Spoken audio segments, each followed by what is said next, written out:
Est-ce qu'il vous est déjà arrivé d'être surpris en voyant que des gens très bourrins et très peu réfléchis arrivent à avoir de très bons résultats dans le business? Finalement, c'est un cas de figure qu'on retrouve extrêmement souvent et je vais tenter de vous expliquer pourquoi. On va voir que contre-intuitivement, être bourrin et peu réfléchi, ça a beaucoup d'avantages dans le business, en tout cas pour passer de 0 à 10 cas par mois. Parce qu'au-delà de ça, il y a d'autres problématiques qui rentrent en ligne de compte, la décision devient extrêmement importante et les erreurs peuvent être fatales. Alors la première raison, c'est que le bourrin, il va tester un maximum de choses très rapidement. Là où la personne un peu plus réfléchie, elle va se poser 120 questions avant de passer à l'action, et puis surtout elle va essayer d'anticiper le marché en appliquant des raisonnements qui sont rationnels, c'est-à-dire basés sur la logique. Le problème c'est que le marché lui, il agit globalement de façon émotionnelle, et donc pas de façon logique. La plupart des acteurs ne raisonnent pas de façon logique, et donc appliquer un raisonnement rationnel pour anticiper un marché qui lui est émotionnel, ça ne fonctionne pas. Donc résultat, la personne réfléchie va se poser 110 questions avant de prendre une décision qui finalement ne sera pas forcément la bonne, là où le bourrin va tester un maximum de choses très rapidement, et le testing en business, eh bien clairement ça paye, puisque une bonne décision peut radicalement changer la donne. Et mon second point, c'est qu'on a tendance à surestimer les conséquences négatives d'une mauvaise décision.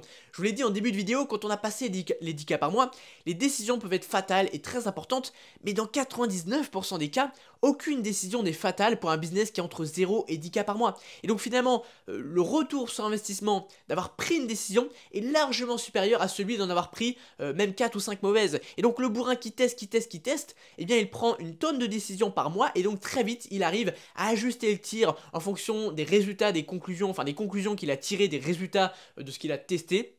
Et donc il peut assez facilement trouver quelque chose qui va le faire exploser quoi finalement. Alors je précise quand même que quand je parle de tester un maximum de choses, je parle pas de lancer plein de business différents. Ça c'est connu sous le nom du syndrome de l'objet brillant. Et ça bah voilà, dès que vous testez un truc, vous progressez, hop, vous abandonnez, vous repartez à zéro, vous retestez, vous repartez à zéro. Donc finalement vous avancez jamais. Mais quand vous testez un maximum de choses dans le même business, bah souvent ça va faire ça, hop vous testez, vous stagnez un peu et paf, vous avez une bonne décision qui vous fait exploser et ça fait la diff. Donc finalement, les deux premiers points qu'il faut retenir, c'est un, qu'il ne faut pas excessivement anticiper le marché parce que bien souvent, seul tester le marché peut vous apporter des réponses qui sont concluantes, et deux, ne surestimez pas les conséquences négatives de vos prises de décision.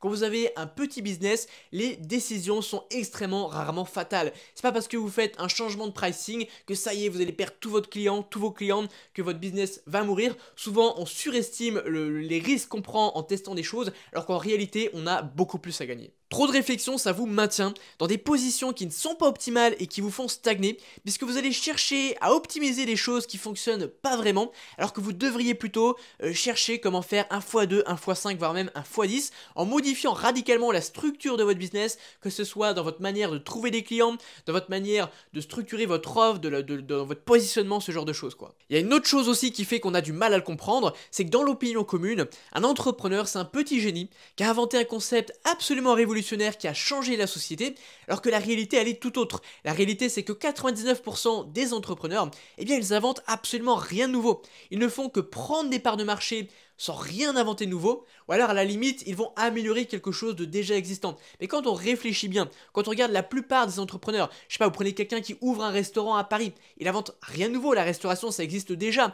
Effectivement il y a des moyens de différenciation dans les plats, dans le service, dans la décoration du resto, dans le cadre, etc. Mais globalement il invente rien, il ne fait que modifier ou prendre des parts de marché. C'est pareil pour tous les métiers du business en ligne. Je sais pas, vous êtes ghostwriter, donc vous écrivez des contenus pour des entrepreneurs du web. Bah, il y a plein de gens qui le font.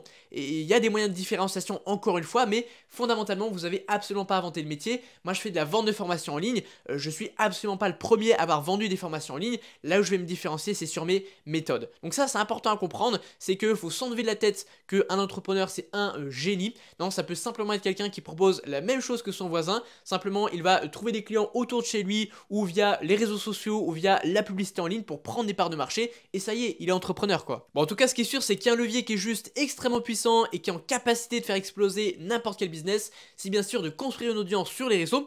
Le problème c'est qu'amorcer son audience de zéro, c'est pas toujours une mince affaire. La plupart des petits créateurs, ce qu'ils vont faire, c'est copier les gros créateurs en faisant la même chose en moins bien, alors que ce dont ils ont besoin, c'est de méthodes qui sont spécifiquement conçues pour des petits créateurs qui veulent amorcer leur audience de zéro. Alors ce que je vous propose, c'est un guide vidéo de 17 minutes que je vous offre. Vous pouvez le récupérer sur le premier lien en description gratuitement et vous y trouverez dedans des méthodes méthodes, enfin ce qui sont selon moi les 2 meilleures méthodes pour amorcer une audience de zéro en 2024. Donc allez récupérer tout ça. Et à présent, moi je vous invite à vous abonner à cette chaîne si la chaîne vous a plu, si la vidéo vous a plu. Pensez au petit pouce bleu pour soutenir mon travail. Et vous pouvez également aller voir une autre de mes vidéos qui s'affiche juste ici. C'est l'algorithme de YouTube qui vous les recommande. À très bientôt.